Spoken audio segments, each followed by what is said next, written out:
To make a prediction here that a lot of people are out and about celebrating now. Yes, especially here in Southern California. Wow. Right? Yeah, absolutely. Seriously. And it's a nice night to be out. That's right. The first time the Rams have been back to the Super Bowl since 1980 so cool. for Los Angeles. Yeah, that was taken a while ago, but I just thought I'd pull it up, let everybody know that we're cheering for our Rams. All right, so today's a great night to look up toward the sky if you can see this. Where's that from? This is actually a live look from Upland, looking toward the moon. So we're looking at the total lunar eclipse taking place at about 8:41 tonight. So we still have a few more minutes. But what's happening is it's called the Wolf Blood Supermoon and lunar eclipse, so that's a mouthful, but there's a lot going on tonight.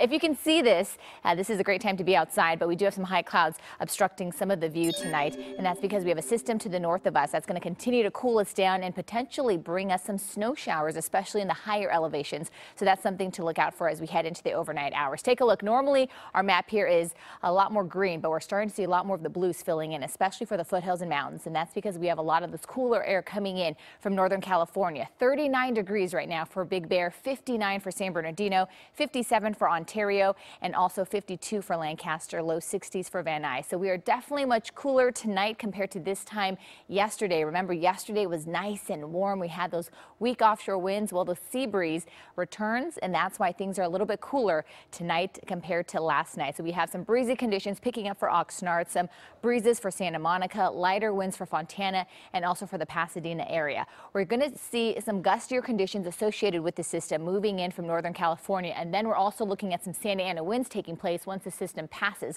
So a lot going on in the next few days, and I'll try and break it down for you. So here's a look. We have all these watches and warnings ahead of the system.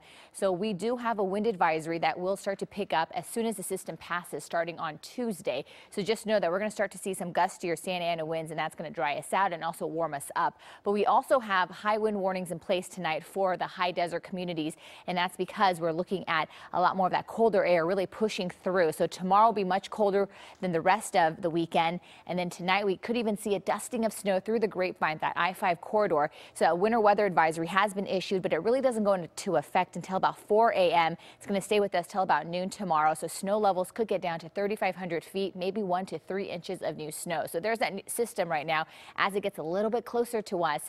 And again, we could see a dusting of it through the grapevine, and that's not good because tomorrow we round out our big 3-day weekend. So a lot of commuters could be going through that I-5 corridor. As we head into Tuesday, though, things are changing. That low pressure system moves off. We have a high pressure system right behind it, so temperatures will slowly start to warm up. But again, Santa Ana winds returning, so that means we will see some very gusty conditions for Tuesday and Wednesday. And then by the time we head into Friday and Saturday, temperatures will be above average. Beaches will be about 63 tomorrow, slowly warming up nicely by the end of the week. Inland Empire 61, warming up to the upper 70s by Friday. And then the high deserts and mountains will also see the winds picking up. Back to you guys.